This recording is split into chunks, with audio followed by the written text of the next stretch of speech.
Supreme কোর্টে বড়সড় বিপদে রাজ্যের মুখ্যমন্ত্রী মমতা বন্দ্যোপাধ্যায়।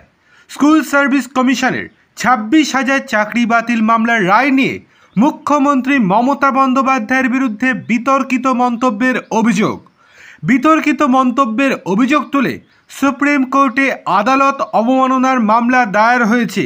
দ্রুত শুনানির আর্জি জানানো হয়েছিল এবং সেই অনুযায়ী আজকে এই মামলার শুনানি হতে চলেছে সুপ্রিম কোর্টে। আত্মদ্বীপ নামে একটি সংগঠন এই মামলাটি দায়ের করেছে।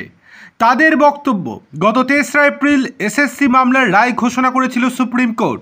সেই রায় নিয়ে ইচ্ছাকৃতভাবে বিতর্কিত মন্তব্য করেছেন পশ্চিমবঙ্গের মুখ্যমন্ত্রী। সোমবার এই মামলাটি শুনবে শীর্ষ আদালত। প্রধান বিচারপতি বি.আর. গবাইয়ের নেতৃত্বাধীন বিচারপতি কে বিনোদ চন্দ্রন এবং বিচারপতি এন.বি. আঞ্জরিয়ার 3 সদস্যের বেঞ্চে এই শুনানি রয়েছে। বেলা 11টা নাগাদ মামলাটি শুনবে শীর্ষ আদালত। চলতি বছর 3রা এপ্রিল এসএসসি নিয়োগ দুর্নীতি মামলার রায় ঘোষণা করে সুপ্রিম কোর্ট। তৎকালীন প্রধান বিচারপতি সঞ্জীব খান্না এবং বিচারপতি সঞ্জয় কুমারের বেঞ্চ দুর্নীতির অভিযোগে রাজ্যের 26,000 শিক্ষক এবং শিক্ষাকর্মীর চাকরি বাতিল করে দেয়। ওই রায় নিয়ে সাংবাদিক বৈঠক করেন মুখ্যমন্ত্রী মমতা।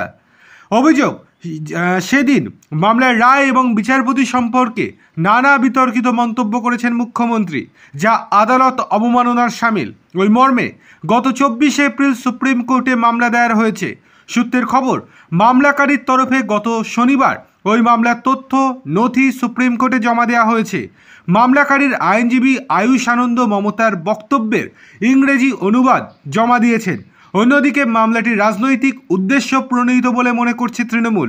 তাদের এক নেতার কথায়, যেহেতু মামলাটি দায়ের হয়েছে তাই বিচারাধীন বিষয় নিয়ে কোনো মন্তব্য করব না, তবে মামলাটি রাজনৈতিক উদ্দেশ্যে করা হয়েছে।